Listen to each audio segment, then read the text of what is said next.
The barn wasn't just a building. It was the heart of my family's ranch, built by my grandfather's hands 70 years ago. Every board, every nail told a story, and yet one morning I found it flattened. Nothing but splintered wood and twisted metal where it once stood tall. The culprits? The HOA. Karen, the so-called president, stood proudly in front of the wreckage with her clipboard. Your barn was a violation of community code.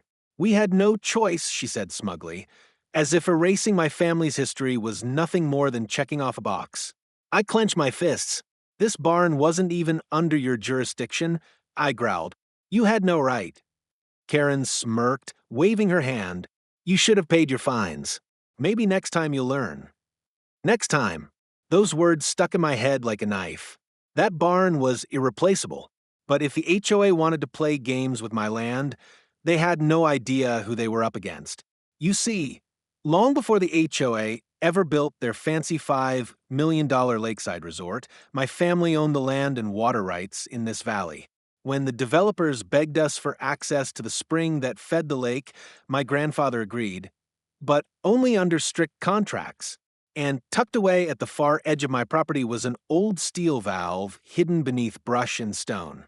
One twist, and the lake would drain back into the riverbed it came from. That night, under cover of darkness, I drove out with a wrench and a lantern. The air was cool, the stars bright. I found the valve, rusted but strong, and with a single grunt, turned it. The ground rumbled. The water began to swirl, then roar. By dawn, the lake was half gone, docks collapsing into mud.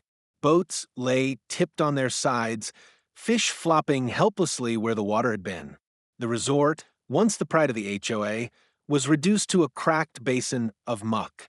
By the time Karen and her board showed up, screaming and waving their arms, it was too late. Their million-dollar investment had evaporated overnight. Neighbors stood around in awe, some even cheering. Karen stormed toward me.